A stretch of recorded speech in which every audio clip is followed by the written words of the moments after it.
This podcast is recorded on stolen and unceded Aboriginal land. We acknowledge the First Nations and elders of this country and join their calls for justice.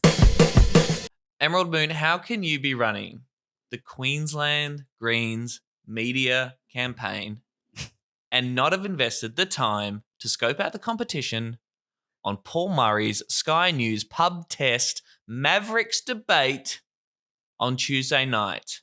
Palmer, Catter, Hanson, Newman together at last. Explain yourself. I'm tendering my resignation. I can't believe I missed it. And I hear I missed a lot too.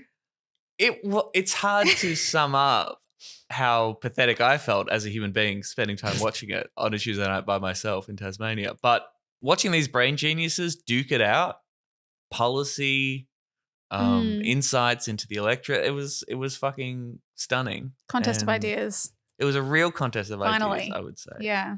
What sort of ideas? So much fear, sincere fear that our debt is going to turn Australia into a third world country. This is the main priority of batshit crazy right-wing conservatives.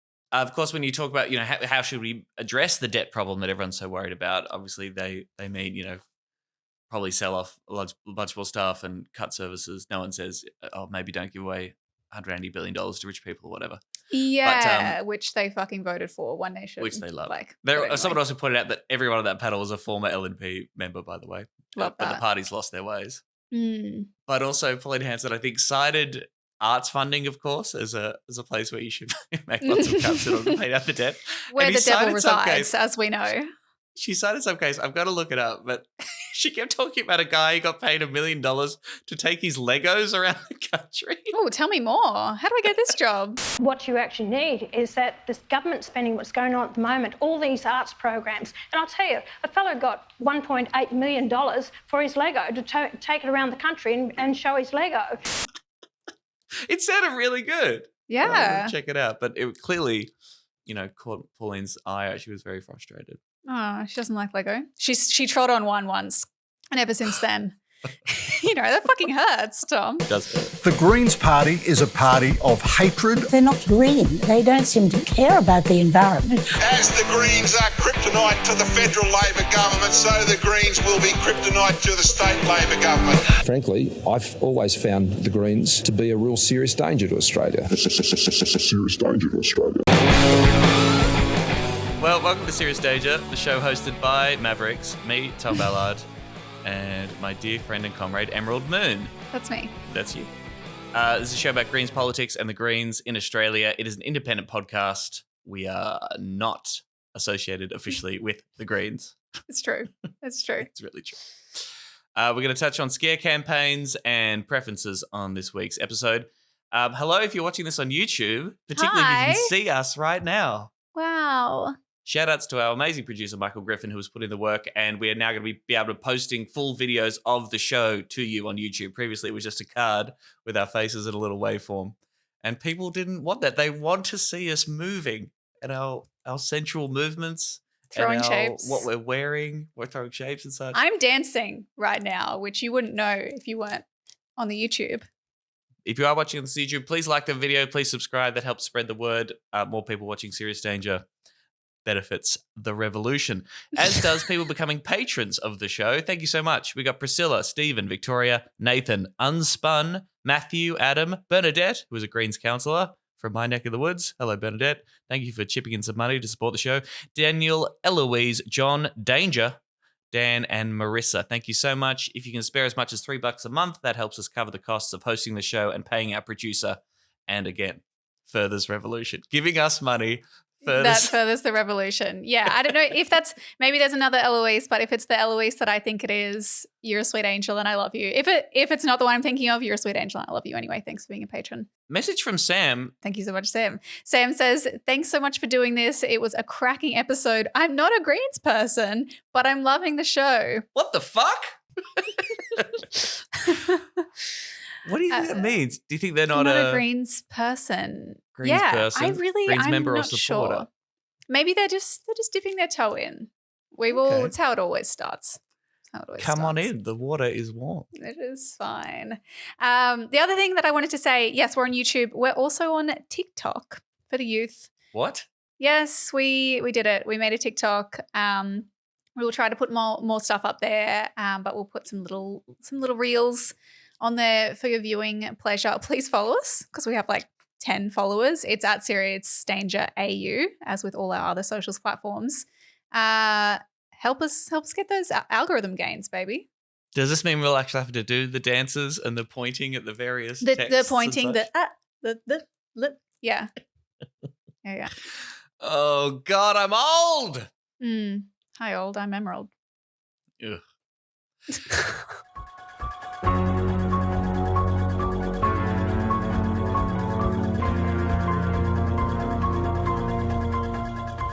Let's talk about being terrified and scared. Okay. Week 2 of Ozvotes 2022, and any pretense of delivering on a better future or a stronger future, or thinking about a vision of what you believe in and making this country a better place and helping ordinary people and rebalancing our unequal society. So sounds risky. Most people, the majority have some kind of influence in the way that their lives are shaped by massive forces. Fuck all that. Let's lie about what the other people want to do to make your lives worse. Yeah. A scare campaign could be defined as claims about your opponents based on little or no Webster's evidence. Dictionary defines scare campaign as, thank you, ladies Teachers, and gentlemen, students, teachers, all. and distinguished guests. Go ahead, Tom. My topic today is, what is scare campaigns? Very cute.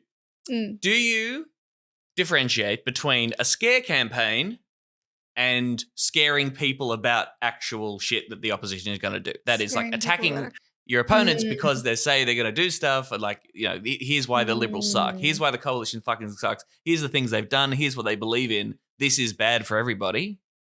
And the Liberals are going to kill your grandma. And there's no evidence they're actually going to do that. Surely it's not. I think it's all, it's a scare campaign if your campaign is solely based around fear, right? Like, I think because the difference is really, there's not like a fear and hope component. It's pure fear. Like, it's not, this is the other party's policy, that's bad. Here's our policy, which is great. Yes. It's just other party bad. Yes. And, even, it's just so recognizable at this point, like down to the fucking color schemes that you'll see in the ads. It all looks the same. It's so familiar. It's getting to the point where it's really fucking boring, but yep, scare campaigns, I guess that's how you do elections now. It's like the Scream movies. They got progressively less interesting and scary. There was, of course, Mediscare in 2016. This is when the Labour Party was running on the idea that they're going to privatize Medicare based on a basic idea that there was a privatizing of the payment system under Medicare. It was described as a Mediscare campaign. And whatever you think about that, it did make Malcolm Turnbull sad and cry. And I do endorse he that. didn't like it. And I guess that's good. That's good. True. Anything that upsets him. That was good. And of course, in 2019, we had a retiree tax and death taxes bullshit. Death taxes. Massive tax campaign. Generally, electric cars were going to end the weekend, courtesy of Scott Morrison. Right. And they fucking won. So let's look at what they're trotting out in 2022. First up with the coalition. Big front page coverage, big news drop to conservative media in this country, claiming that Labor's Rewiring the Nation plan is going to push up energy prices by $560 a year. Of course, in 2019, the coalition used modelling that they got their friends to do, claiming that Labor's now weakened emissions reduction target would take a wrecking ball to the economy, costing hundreds of thousands of jobs, pushing up energy bills, and cost the economy $500 billion. They were basically saying Labor's lost their fucking minds on climate. They're going to destroy this country with their desire to try and not cook the planet.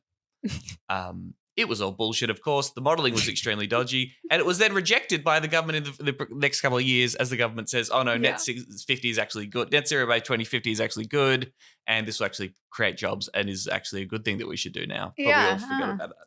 How the turntables. Yeah, it's funny how things change. But they don't really change that much, do they? Doesn't seem that way. I mean, again, dodgy modelling wheeled out to sort of justify this attack. They said that power prices are going to increase by $560 every single year, basically saying that Labor wants to invest in updating the electricity grid, you give this money to all these people, and the electricity prices will pass those costs onto consumers, and will bump up your power bill. It's all bullshit. The coalition isn't even trying to release any modelling now. This is just like, it was reported as government modelling seen by the Daily Telegraph or whatever. Is this, yeah, because I'm just with no details at all. To be honest, I saw I didn't see this as I didn't see this get like any coverage. Was this just in the Daily Telly, or? It was definitely on the front page of multiple newspapers. Really? I just don't think it's cutting. I don't think it'll cut through. It does seem weird. I must say, it doesn't feel like their hearts are really in it now. No, that's right. You know what I mean? Especially because News Corp literally ran that whole fucking series. God, was it last year now? Right. But this series about why net zero by 2050 is good and we should commit to it. It was around the time of that conference. COP26, COP26, whatever. Yes. Yeah. Yeah, I suppose in trying to neutralise the climate issue, the coalition both has to sign up to net zero by 2050, but then also try and use these bullshit, dodgy attacks on the opposition, saying that if you actually do anything about transitioning to renewable energy at any other pace other than what we've set, then ordinary people are going to pay more for their electricity bills. It's hard to sell as well, right? Because Labor's policy on climate and energy is closer to the Liberals than it ever has been. Yes.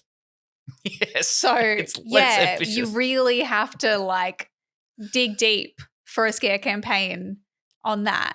Well, their emissions reduction target, it's 2% lower than it was in 2019. So, that should like at least destroy a quarter of the country, according to the coalition's scare campaign in 2019. But, true. Yeah. All right. Go off, I guess. I think what's also important to just note here is just how dog shit the coalition's policy is on power prices. Like, again, this bullshit argument that any climate action, transitioning renewable energy will increase the cost of energy. It's just bullshit, right? Like in the years after the carbon tax was scrapped, energy bills were twice as high.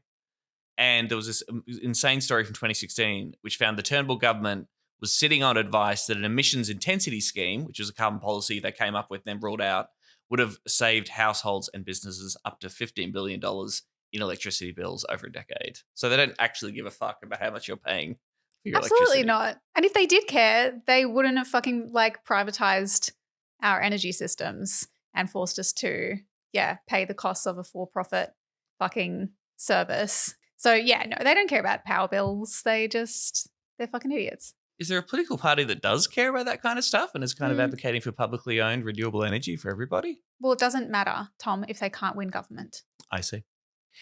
Some other scare campaigns courtesy of the coalition. Retiree tax. Apparently they're pulling out the retiree tax thing again. Wait, really? I haven't even seen this one either. Well, again, Guys, it's come on. I don't think you're the target demo. I don't think you're getting clearly targeted not. Facebook ads. I don't read the news. Is it Facebook ads, is it?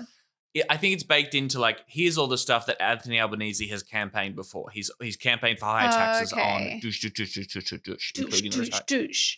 Scott Morrison saying that the Greens want to shut down the mining industry. If it's a Labor government supported by the Greens, that's bad news for the resources sector because the Greens want to shut the mining industry down. Just destroy it once and for all. False. That is, of course, a lie. Fact check. Tom and Emerald fact check. Debunked. Specifically, explicitly, Adam Band has said that sometimes the best job for a miner will be another mining job. We are talking about ending coal and gas mining because that's the shit that's cooking the planet, you fucking lunatic. And actually not like a massive proportion of mining jobs, especially, even you look in states like Queensland, still true. It's not all about coal. There are many other jobs, including in mining. Great slogan I've heard is protect workers, not jobs, okay? Like jobs come and go all the time as technology changes, as we need to transition in order to save the planet. There will be jobs that will be lost. That does not mean that workers need to get fucked over. That's an interesting. We can do that transition without leaving a single worker behind. That's good, right?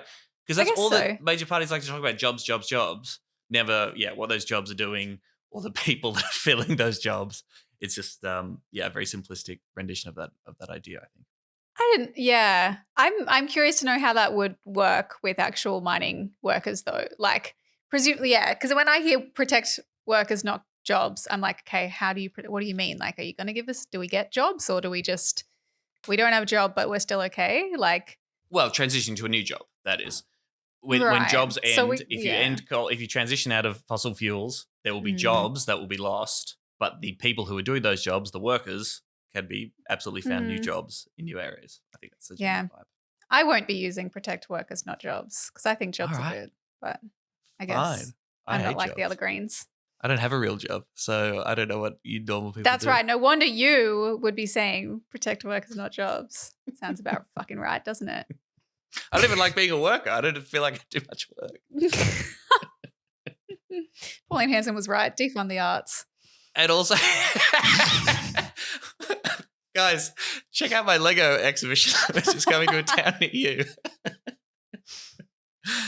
And of course, and we might talk to this a little bit more when we talk about bipartisanship, but classic attacks. Of course, Labor is weak on borders and they want to open the borders, and they're not as cruel and as much of a cunt towards refugees as we, the coalition, are. This was wheeled out across the debate. There was confusion. Anthony Albanese did not even clarify Labor's position on this, supporting Operation Sovereign Borders but opposing temporary protection visas.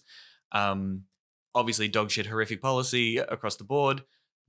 Temporary protection visas are terrible. I would be amazed if a Labor government would repeal those or would actually make any effort whatsoever to change that particular part of the immigration system. What does that actually mean? Because I don't even, like, the takeaway that I got from that debate was Labor reiterating that they support Operation Sovereign Borders and they support boat turnbacks and they support offshore processing. Yes. And offshore detention. So yes. He was asked those are the big specifically, issues. Yes. No, totally. It is a minor issue. He was asked whether he supports Operation Sovereign Borders and therefore temporary protection visas. He said yes, then came out of the church and said, hey guys, sorry, just clarifying that we don't support temporary protection visas. Someone just reminded me of our actual policy. So there you go.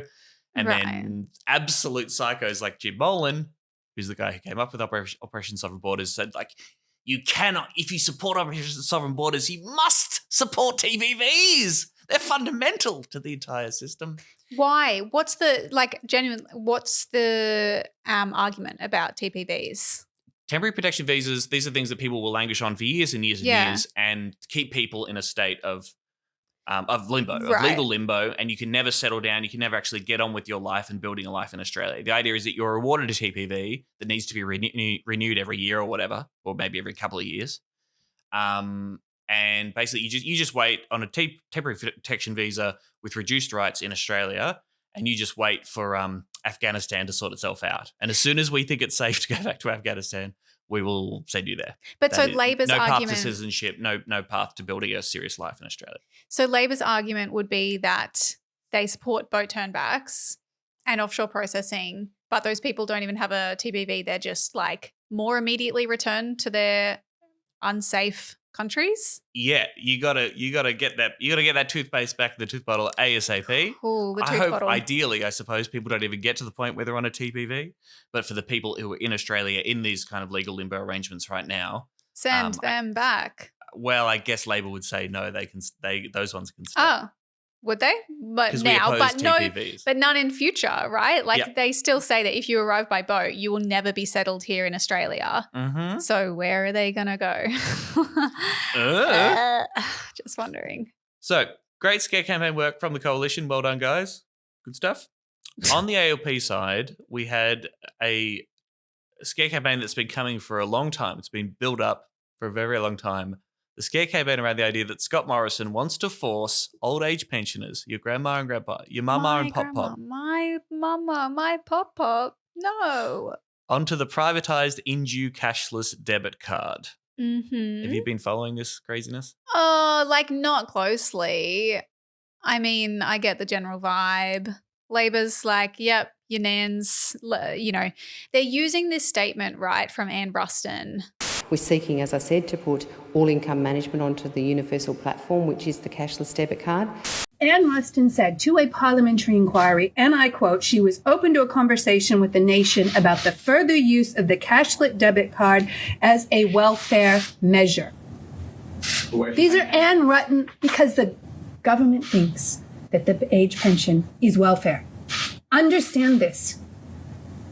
Anne Ruston would love nothing more than to expand this cashless debit card to pensioners and to anyone else in receipt of a form of a pension payment. the Liberal government saying that they would look at expanding the cashless debit card, which has been trialled with, I believe, job seeker recipients, particularly trialled in like remote Indigenous communities. Cool. That they'd look at expanding that to be more universal. And so Labor is like, that could mean you, pensioners. And it's a deeply fucking cynical move, given that we know that particularly Labor obviously knows that demographic is more susceptible to scare campaigns, more susceptible to dodgy fucking advertising online, often don't have the kind of digital literacy required to distinguish legitimate information from fucking scare campaigns that aren't true, or to like investigate this themselves. And that, they were talking about aged pensioners who really like probably would be fucked over by being forced onto this punitive, disgusting cashless debit card. So it's such a fucking cynical move. It's pretty gross. Just to lay out the basic facts here real quick, the cashless debit card is a form of income management that usually quarantines up to 80% of a person's welfare payment onto a card that can't be used to withdraw cash or buy alcohol or gambling products. It's supposed to reduce social harms. The government is yet to present definitive evidence whatsoever that it's effective, and lots of experts have panned it. Human rights experts have said this is absolutely fucked. This is paternalism, and yes, it is a deeply racist system that's been trialled in the Northern Territory to try and address, certain issues involving social distress and substance abuse, and basically saying that, yes, the government will tell you what to spend and where to control it. That's also tied into the Basics card, which quarantines a person's payments, usually 50%, onto a certain card, which is originally given to First Nations people in remote communities under the Howard government's 2007 Northern Territory intervention. Labor expanded the Basics card to a wider cohort of job seekers, not just Aboriginal people. And they're still on board the Basics card. That hasn't been privatised. The cashless welfare card has been handed over to this private company, Inju, and that's bad. That's the distinction. But they would also argue that all these cards should be voluntary. Apparently, there are some people who voluntarily go onto these cards. I would have to find out more about the logic there. I'm not sure why people are willingly doing that. Well, often people are desperate for, especially if you have, a problem with addiction. People are desperate for any kind of fucking solution, I would imagine. But the problem is that there's absolutely no evidence that this works. Sure. And you get some real issues like in December, Guardian Australia reported that people in the Northern Territory community of Meningrida were unable to buy food and other supplies after an internet outage that left people on income management particularly exposed. So, if there's like technical problems with your card, you don't have any other cash, you can't withdraw cash, you are seriously fucked. So people literally can't do the entire point of the card. And I would say that welfare experts across the board and social policy experts would say, give people money, give people control and autonomy over their lives. You can't just reduce them to these managed little puppets to try and address massive issues that, of course, in the Northern Territory are baked into our horrific racist colonial vibe. Or even if you want to just participate in the cash economy, like shop at somewhere like a fucking community market where often it's cash only. Right, like, secondhand stores. It's also, it's interesting that it forces people to only shop at, the supermarket, for example. And it obviously has a lot of stigma and shame attached to it. It's just a really cooked system. It's awful, right? And Labor is saying they will scrap the card for everyone, which we would agree is good. But they're saying they'll scrap this card. And that's what's so interesting. It's like, but you're not going to scrap compulsory income management. Right. Yeah. Yeah. Well, there you go. Take the wins where you can. But they're sort of saying this we're getting rid of this card. That's our policy. So credit to them saying this card is bad, but then also introducing this scare campaign, that the government and the Liberals have a secret plan to force more old age pensioners onto this card. They're running really hard on this. They've set up a Protect Pensioners Task Force, a 10-member task force within the Labor Party, which is basically just in charge of propagating the scare campaign as much as possible. There's a great story on ABC about, where a lot of this stuff originates from. And apparently there was this one person who called a Nationals MP office, had a conversation with a staffer in which the staffer sort of said, I think that this card would be good to get pensioners on. it's not your money, it's the taxpayers' money. Just had a shitty altercation with a dumb National staffer, then posted that on Facebook. That gets memeified to the point where Julian Hill is reposting that particular meme saying, see, this exposes Scott Morrison's secret plan in order to push people onto this card. And also baked into this is a regular attack that Scott Morrison thinks the age pension is a welfare payment. Yes. And that's really, really bad, of course. Because welfare is bad. Welfare is obviously bad. And if you're a pensioner, you've worked all your life, you've paid your taxes, you deserve your pension. That's not welfare. No. That's like an entitlement you're deserving. Whereas these, poor fuckers over here that we're going to keep in poverty because we're not interested in raising job seeker. Well, whether they deserve that money in order to live and fucking survive in Australia, that's still an open question. How insulting, right? That they would lump you in with those, no hope of fucking losers. Like really gross. I do not know what else the age pension is if not a welfare payment. It is part of the welfare state. Yeah, which is a good thing. Which is a good thing, which Labor's been campaigning on and actually had ones the Labor movement has over, the past fucking century. Like the idea that, yes, you're now differentiating between these two is fucking gross and disgusting. And even if that's an existing prejudice in the community, fuck you for playing into that. Absolutely. To court again. Yeah. I also, so there's no serious evidence that this is a true policy. There is this one quote from Anne Ruston. All the fact checkers, all the official sources, it's not part of the policy platform whatsoever. The chief executive of the Council on the Aging, Ian Yates, has said repeatedly that we would object to this very, very strongly. This would be an awful idea. That's why we went to the government and did everything we could to find out whether this was at all possible, and we have found no evidence to suggest that that's the case. I also can't even see an argument as to why they would do that, okay? Why would the coalition be invested in a policy that would piss off a fuckload of pensioners, a huge part of their voting base, okay? Like big time, over 65s overwhelmingly vote in favour of the coalition. Why would they do that? And even in the twisted logic of the Liberal, why is there a problem with the way that pensioners are spending their money? It doesn't fit their narrative, right? Dole bludger thing. Right. It's just they're not working anyway. So what the fuck? Yeah, what the fuck is this? Yeah. I mean, I guess there still is an argument that they could be well, we don't want public money being used for drugs and alcohol and whatever the fuck not. But they never stop buying a bag of Coke every week. That's my taxpayer money. And I mean, but to be fair, the way that they do present issues with addiction and things like that, actually they do cut across age. For example, I think a lot of older women in particular really struggle with gambling addiction, pokies. If they wanted to fucking address an issue like that, maybe get pokies out of pubs and clubs. But they won't do that because they keep taking money from gambling companies. But yeah, no, I don't really get the political idea behind this. But I mean, the coalition's pretty fucking evil.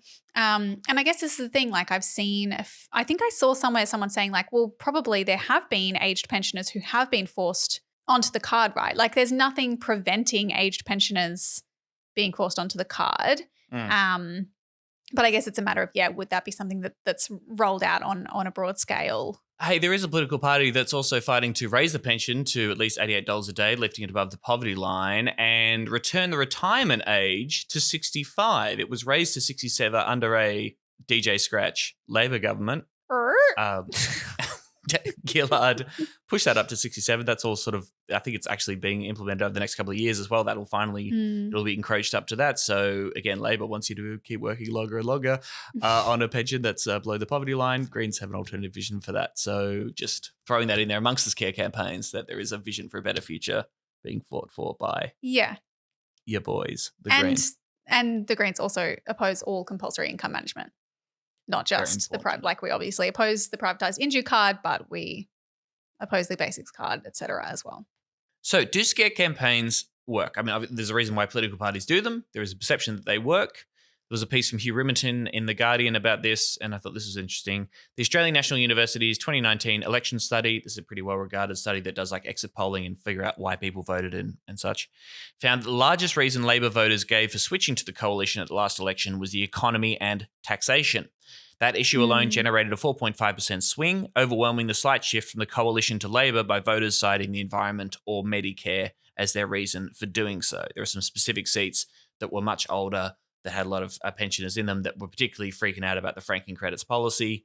And, that was where you saw these, pretty substantial swings in electorates that really mattered in the electoral result towards the coalition, based on fear about the retiree tax and misunderstandings around the franking credits policy. I mean, talking about, scaring pensioners, again, a clear example of people getting terrified around that particular policy. Yeah. And I read there was some report somewhere that broke my fucking heart, which was after the election result, pensioners calling up their local MPs, calling up Centrelink, asking when they're going to get their franking credits, right? Like having no understanding really of the idea that this was a tax refund based on dividends of shares that you own. Like none of that was feeding into their perception. They thought if I don't vote for Labor and Labor doesn't get in, I'm going to get more money through the franking credit system. Like truly disgusting, horrific shit. Politics is so fucking evil. Fucking disgusting. And fuck Labor for terrifying pensioners again. As you said, the Council of Aging was getting regular calls from pensioners, getting really scared about this policy that we do not have any evidence that is actually happening. And then Labor trying to claim the high ground, saying that it's the government that is scaring pensioners by secretly planning to push them onto the cashless welfare card. Mm-hmm. Yeah. But anyway, do they work? Do they work? I don't know, because I mean, you still this is a thing. If you survey those voters and they say that they voted for the coalition because of the economy and taxes, arguably those are just things that voters tend to associate with the coalition. There's still that myth that they're better economic managers and that you personally will pay less tax under the coalition. And so I'd like to know, what proportion of those voters specifically, though, were talking about franking credits. I think that maybe it's just that it helped kind of it helps cement that existing framing. And it's the same. And that's why, we were talking about that article that was the mummy and daddy narratives of Liberal versus Labor, which is just extremely funny in itself. But this idea of the Liberals as these strong kind of breadwinner, economic managers, whereas Labor represents that kind of caring side of things. This is deeply, patriarchal and binary. But anyway, and so the Labor style care campaigns are used to shore up their reputation as carers, as the people, or the party that will look after caring services, hospitals, health, education, that sort of thing. Medicare, and the Liberals will do the same. Aged care. Because Labor cares. Yeah, literally today and yesterday I came across union, Labor-aligned union folks in the city handing out flyers.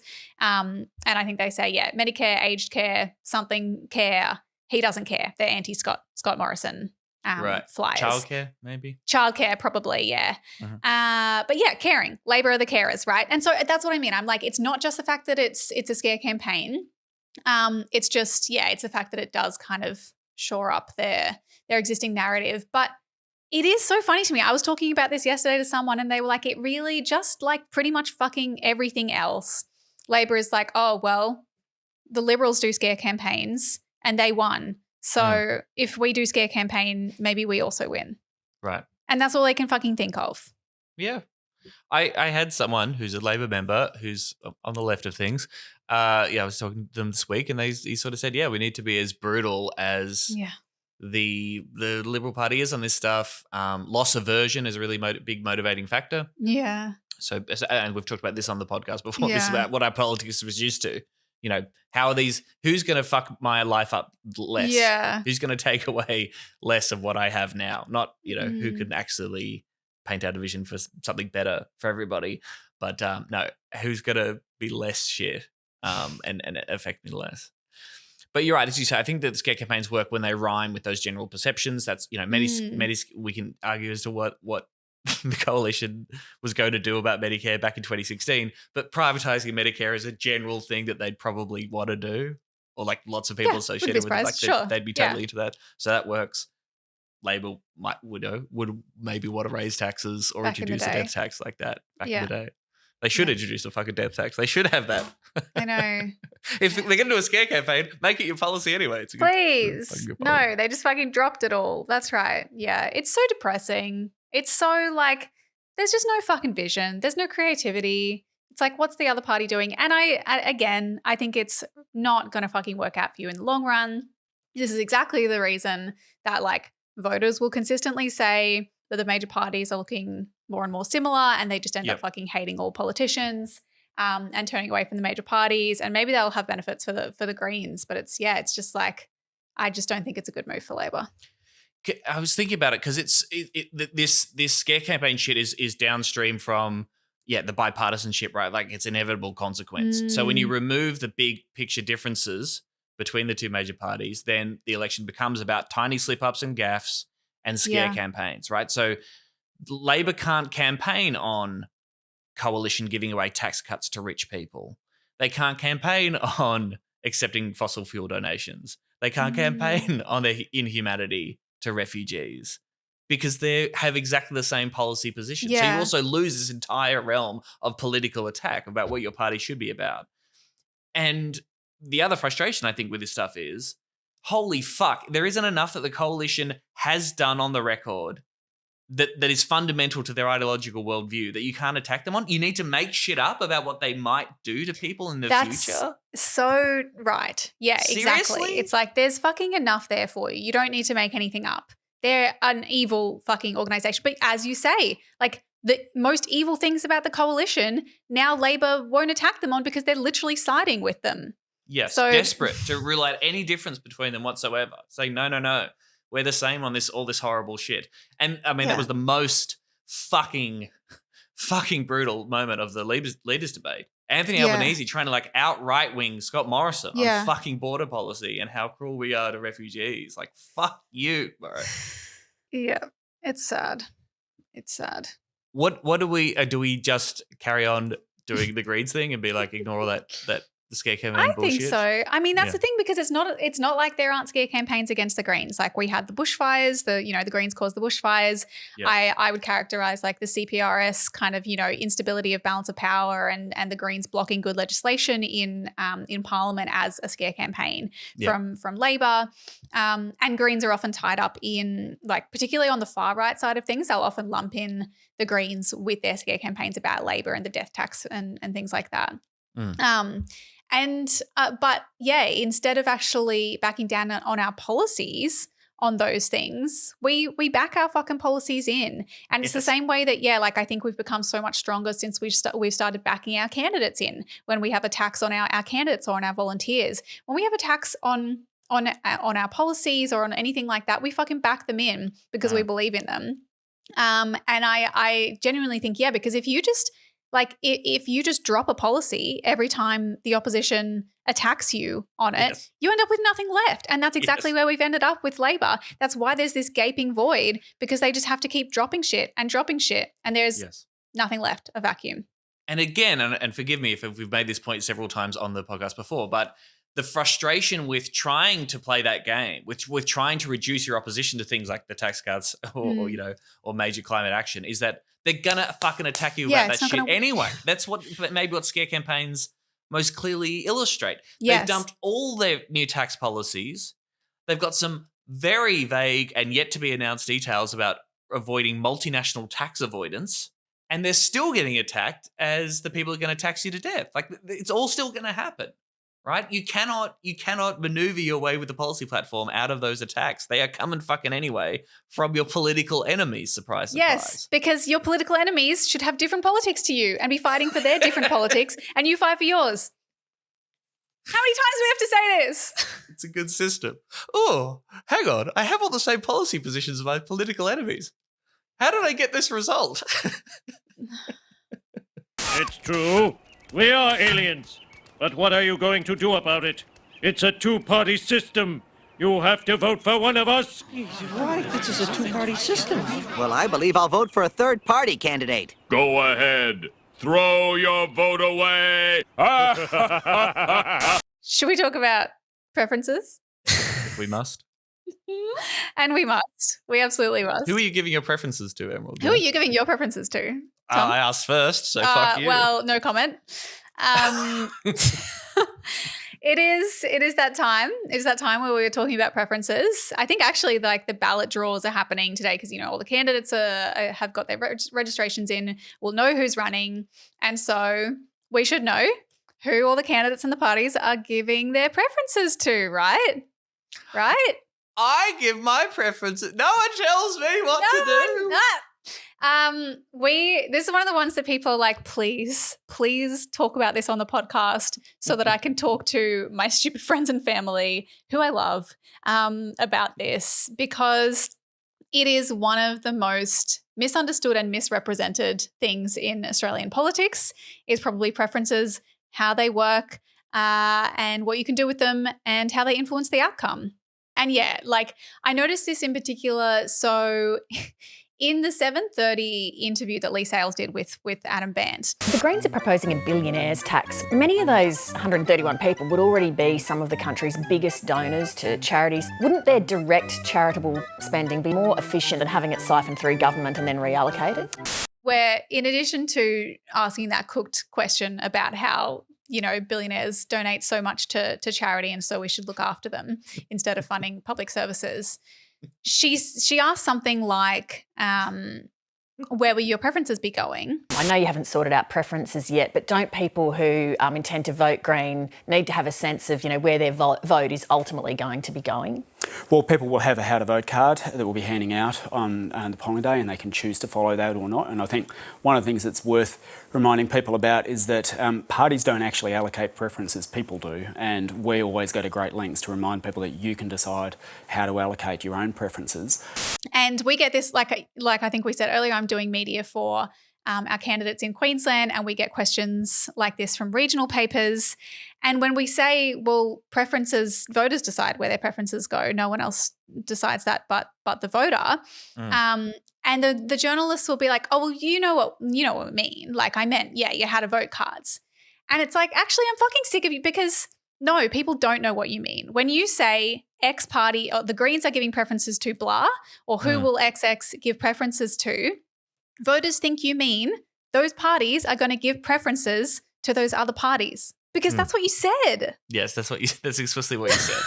I mean, it's also tied into previously an existing system where there, particularly in the upper house, in which there are these actual preference deals and arrangements which do actually revolve around preference allocations and like how different parties say they will preference each other on their how to vote cards. But yes, it's all down to the how to vote cards, and that is entirely up to the voters. And that's an important point to underline. The AEC is at pains to underline this all the time, and journalists should absolutely make that clarification when they're reporting. Well, yeah. The AEC somewhat are, but I want to talk about this, right? So maybe just up the top, if you're wondering what to say when someone asks you about preferences, basically voters decide where their preferences go.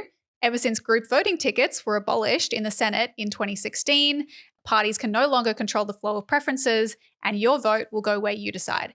When the media talks about preferences and preference deals, they're talking about how to vote cards, which are only a recommendation. They're the things that you hand out at the booths, and they're just a recommendation to voters. And particularly even when it comes to the Greens, in terms of, those how to vote cards, they're decided democratically by branch members who say, we think that these policies are shit or closer to the Greens, and so this is where we would rank them. I think that's a very good system, because there are independents running. There are all sorts of different, wacky people engaged in the political process in various seats around the country, and it is really good. And so it is genuinely really different in every single seat in which across the country. So the idea that like a party executive dictates everybody's policies across the board, that's really bad, and that's another good example of internal democracy in the Greens working well. Well, yeah, and it's like, maybe this is dumbing it down too much, but it is just one of those. It's like, it's not as complicated as people fucking make it out to be. Really, it's just like the point of a how to vote card is, if you want to vote Green, for example, a Green how to vote card, this is the best way to vote in accordance with Green's policies. Yes. Simple as that. And then it's up to you. So there was, but unfortunately, this is just like, still, even though that is the case, and it's been the case for many, many years, well, at 5 years or 6 years since it's changed, we still get people misrepresenting it, and journalists who should know fucking better. We also get people like Friendlyjordies misrepresenting it, corruption fighting, independent journalist, and my favorite YouTuber with videos like how to get women to like you and what women want, as well as, general pro-Labor and anti-Greens content. He did this. What do women want though? Just What do women quickly, want? just in case people. We can put a clip in. I was looking at this before the show because I was like, what's that video? He just does like Jordan Peterson style. Few people know this. He has these like Jordan Peterson style videos where he's like, think about the cavemen. Now, the cave woman, she wants a high status man. Women are tuned from primitive times to look for men of high status because they are looking for men that they can trust during their pregnancy period. It's not about anything else. You have to appear high status. Was that good? Was that a good Friendlyjordies? Be like the lobster, everybody. Yeah. Be like the lobster. Clean the room. Clean your room like a lobster. Mm-hmm. Literally. So anyway, this man is also highly respected journalist, Friendlyjordies. He's writing articles now, not just YouTube videos, apparently. And he wrote this article, which really reads like a literature review. Like it doesn't actually kind of say anything. It just like flits between different things that other media have reported on. It's a very strange article. We can put it in the show notes. Very bizarre. But clearly the point of the article is not actually the content itself. It's the fact that he's going to share an article with an image and a headline on his social media platforms, which have a very significant following, and that is going to influence, that's what people are going to see. And the headline of the article is, who will the Greens give preferences to? And it's got this graphic with like the Labor, with the party logos and the Greens big logo. And then it's got like a sniper target over Labor. See, I would read that as we're directing our preferences to Labor. So maybe that's... We're shooting them with our preferences. Where will we direct our preference gun? And then he goes through and he quotes this Lee Sales interview where she's like, voters deserve to know where their preferences are going to go ultimately, don't they, Adam Bant? He talks about preference deals that the Greens are going to be finalising. And of course, where the votes are going to go. I mean, that is the insane, sorry, but just pick up on the point you're before. Right. When people say a vote for blank is a vote for blank or whatever, like a vote for the Greens is a vote for, like, that is infuriating. It's like the vote, it couldn't be a more clear system where you rank the parties that you want from 1 to 6 or 7 or whatever. Like, that's very simple, actually. It's very clear. A vote for the Greens is a vote for the Greens, you fucking psychos. Quite simply. But yes, it's really irresponsible shit from journalists. But this article is just like typical. It's just like Labor talking points where then he's like, the Greens are also targeting Labor seats. And he points out, he's like, they're targeting 4 Liberal seats and 5 Labor seats. And I'm like, cool. So an even spread sounds about right for a party to be, targeting. And I mean, it's a ridiculous, like it's a frustrating, but it's a ridiculous article that really doesn't say anything. Well, it's also trying to make the point of the impact of Clive Palmer, right? And Clive Palmer himself is bragging about the second half that he directed preferences to the coalition and kept Labor and Bill Shorten out.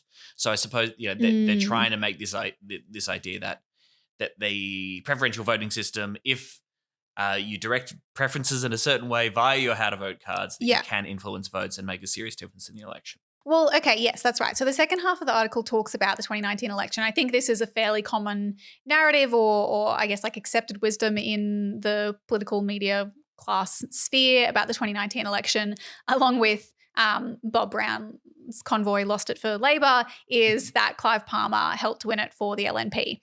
And I was reading about this. First of all, it's not as strong. So in this article by Friendlyjordies, he quotes Clive Palmer saying that like 90% of their preferences went to the LNP and that helped elect them. Actually, that's not true. Certainly like a high proportion of UAP voters preferenced the LNP and so their votes flowed onto them. But it was, I've got the figures, so it's 68.9% flowed to the coalition. This is a quote from Anthony Green, the ABC's election analyst, as everyone probably knows.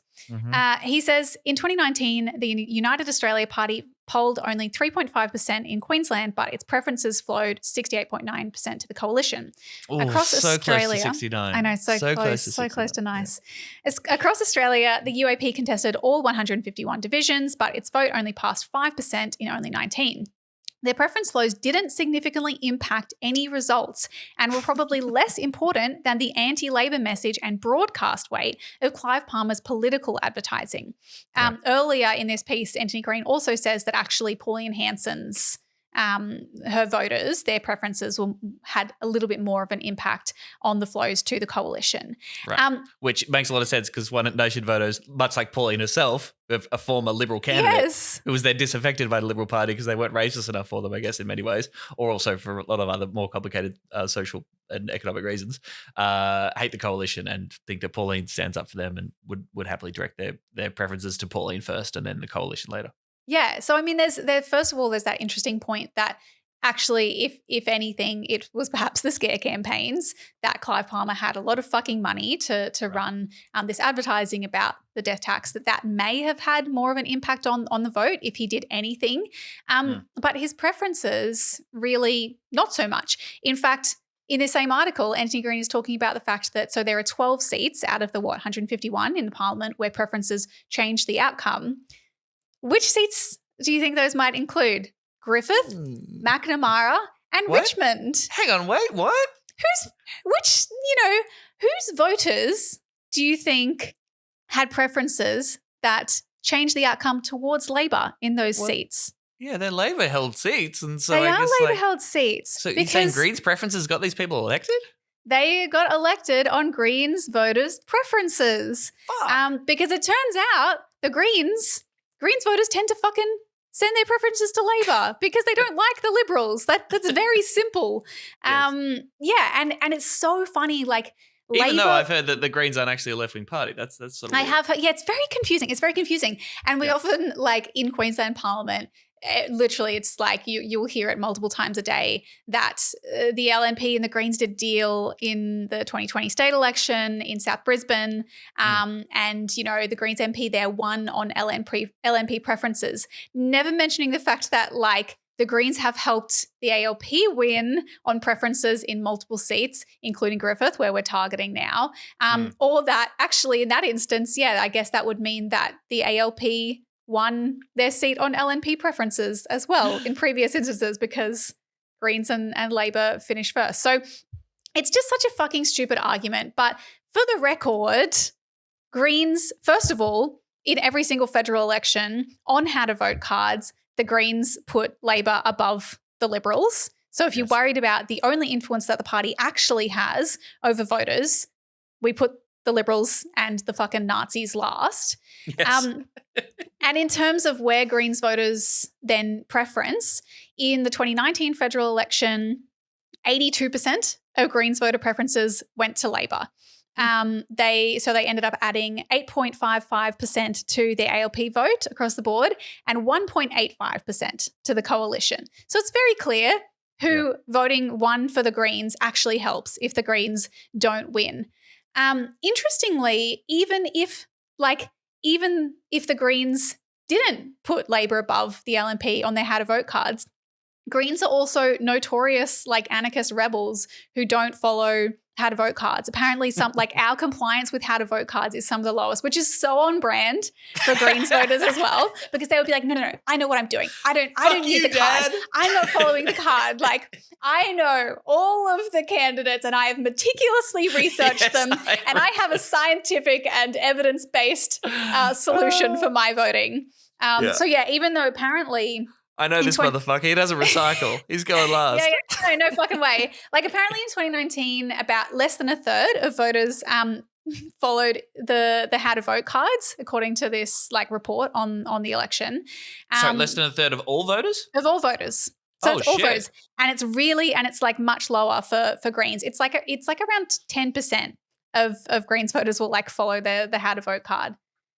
So that is so interesting. All of this about really fucking nothing. It's really such a non-fucking story. I mean, yeah, it was. That was the first question actually on the Mavericks debate. Sky News was asking Clive Palmer about his preferences. Yeah. Of course, at the National Press Club, he did suggest that he might be preferencing the Greens above Labor and Liberal because the Greens haven't been in government and haven't racked up all that debt. He's since walked that back and said he was just trolling the ABC. They're doing a very funny thing, and he will be preferencing the Greens last, which is at least on it's the very how to sad. vote cards. It's Broken promises. Do you have strong feelings? Because we were chatting about this in the campaign for Fraser that I'm involved with this week, was talking about we have to make these preferencing decisions. We have to let the Victorian Greens State Office know whether we're going to put out an open ticket, which is just say vote one Greens and then decide the rest of the preferences for yourself, or direct the preferences, lay out that how to vote card with the numbering of all the boxes. Yeah. It's very small potatoes in the seat I'm in, very safe Labor seat. There's only sort of 5 candidates, I think. It's Greens, Labor, Victorian Socialists, One Nation, Liberal Democrats and Liberals, and maybe the Great Australian Party. But, a small group of people, and it's a pretty obvious run there. But, the discussion we had about potentially running an open ticket was kind of interesting. For me, the Victorian Socialists are much closer to the Greens policies than fucking Labor. And if the how to vote card can do anything, it could just say to people who are interested in voting Greens, hey, you don't have to necessarily put Labor number 2 in this seat. Check out this more progressive left-wing party, the Victorian Socialists, and put them above, and hopefully send a message to Labor that they need to wake the fuck up. Yeah. Yeah, I think open tickets are somewhat irresponsible. Like, even if only a small proportion of our voters say that they're going to follow them, I think it still is incumbent on us as a political party operating within the electoral system to research the other parties in the race and the other candidates in the race and look at which most closely align with our policies and communicate that to our voters. Yeah. I think that I think open tickets, I'm yet to hear a good argument for them. And I think and this is the thing, we're talking about how preferences flow and the impact that they have on the election. That's once we get past the point of even acknowledging that preferential voting fucking exists, because half the time we're acting like it doesn't. And particularly, I know we have a problem with Labor voters doing this, who just simply act like preferential voting doesn't exist, and you waste your vote if you're not voting for a candidate who ends up winning, as though it's first past the post American voting system. Like, the fact is, we're very lucky to have a preferential voting system where you can kind of have multiple votes. Your vote will be counted no matter where you put number 1 and whether your first preference wins. And that's like the AEC video that has been kind of circulating, and it's on Twitter. And I've noticed that they're working very hard to post this video about preferences in response to people talking about it. They posted it in response to that Friendlyjordies article. They posted it in response to a tweet that I had made. And it's a good video because it deals with, that question of the fact that we have preferences and this is how preferences work, and you have the benefit of having this. That video actually doesn't really deal with preference deals and parties sending preferences places and control over preferences and the impact of that. But that's the next level once we acknowledge it fucking exists. I don't remember doing this at school. I mean, no. I always sound like a fucking neoconservative when I say we need better civics education in this country. No, but I know, but it's actually true. It's true. I've said before, right, that I think my first election, or the first time I voted Labor because I thought that my vote would be wasted otherwise, because I just did not know how preferential voting worked. Of course, there is a problem with wasted votes because actually lots of votes are technically wasted once people are past the help somebody win, and we actually need a proportional voting system. Which should we talk about Condorcet, fucking Harrier, all the different voting systems? That's a really good fun topic for normal people to listen to. That's the one. Clark Hare, it's actually quite good. I'm sure it is, but I ain't spending any time on it. I ain't spending any more time on it. Oh, classic Bob Catter. He also had a great moment in the debate where he said that every young male needs to get a gun. He said it again. Every kid in this country, every boy in this country in secondary school should have access to a rifle and know how to use it. And the reason for that is the Ukraine. Because of Ukraine. That's all he said. God bless. He's so unhinged. He needs to retire. But I ain't spending any time on it because crocodile. Well, my preference is to do something to make the world a better place. That's my number one preference. Wow, that's where you'll be giving your preference. Yeah. How do you propose one do that, Tom? You could go to a party in Melbourne. Greens be like. Look, I just want to give a shout out because it's important to do fun things around politics, not just constantly be complaining on a podcast, for example, or doing stuff that sucks. You can have fun while also being left wing and progressive. And shout out to people in Melbourne at the Tote. Celestival is happening. Oh God, why was that? Celestival is a festival celebrating Celeste. A good friend. Celeste Little, of course, the Greens candidate for Cooper. We've had her on the show before, putting on a Celestival at the Tote featuring Senator Lydia Thorpe and Moody Beaches and Chasing Ghosts and Plovers. It's a fundraiser. It should be awesome fun. I'll put a link through in the show notes if people want to go along to that. Cool live music, raising money for the Greens and Cooper campaign. Sounds pretty good to me. It sounds very cool. That's happening on Saturday, April the 30th. Slightly more seriously, this coming Wednesday, April 27th, is a day of action for the Raise the Rate campaign. You can sign up and find out more details. Basically, that's the anniversary of the coronavirus supplement being introduced. Remember when the right-wing government introduced a policy that lifted people above the poverty line? Maybe millions out of poverty. That's the anniversary on the 27th of April. Obviously, Labor has abandoned any idea of raising the job seeker rate because they are cowards and they suck. And we need to raise the rate for good, lift people out of poverty. So on this coming Wednesday, that's when I think the campaigners really want to flood all social media, make a whole lot of noise about it, get that issue back on the table, and sort of say this is not good enough from our two major parties. That people should not be living in poverty. Even if they're unemployed in a rich country like Australia. Even if they're on welfare. Another Greens campaign related thing. I think we've said this in a previous show, but it is very relevant now. Yard signs are going up in Brisbane. The council has introduced these absolutely cooked, undemocratic new rules that are trying to limit the number of yard signs that parties can put up. And not only that, but they're asking each resident to register when they want to host a yard sign. So they're like, hey, we're just an LNP-led Brisbane City Council that just wants you to let us know who you're voting for. If you could just put your details in right here, that would be good. Thank you. It's really cooked, and they're already telling Greens supporters who have a sign up to take them down. But our campaigns are kind of standing up against that and saying these rules are cooked. We are going to be backing our supporters in all the way if they want to host a sign. No one should be fucking stopped from expressing their support for a political party. Yeah. You fucking sickos. So yeah, if you want to the point is that the Greens often can't afford as many billboards or other advertising. But we can give you a little sign to put on your fence for people who actually support our policies. Of course, in Brisbane, there's no limits on things like buying up billboards. Funny that, isn't it? So yeah, you should host a sign. I think that there may be some states have specific yard sign sign-up links. If you Google host a Greens yard sign or host a Greens call flute, you could get the link there. Otherwise, if you just contact your local campaign and tell them you want one, they'll bring it round and chuck it up on your fence and it'll look all pretty. Yeah. Also, you cannot annoy your local Greens campaign offering to help. All right, so if you get in contact with them about anything and you say, I'm up for doing stuff, they will love you.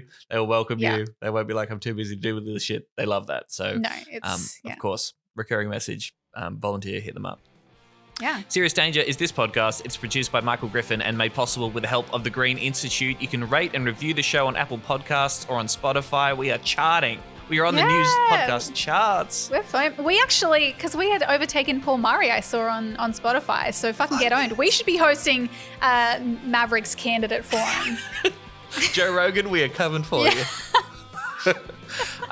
Spread the word, support the show on Patreon, or you can follow us on social media at Serious Danger AU on Twitter, Instagram, YouTube, and now TikTok. I don't understand it, but check it out. Share the word, please. We really appreciate it. Send us an email if you like, hello@seriousdangerpod.com. Happy campaigning, Emerald Moon. Happy campaigning. May the scares be with you. Good luck, everyone. Bye. Serious Danger Australia.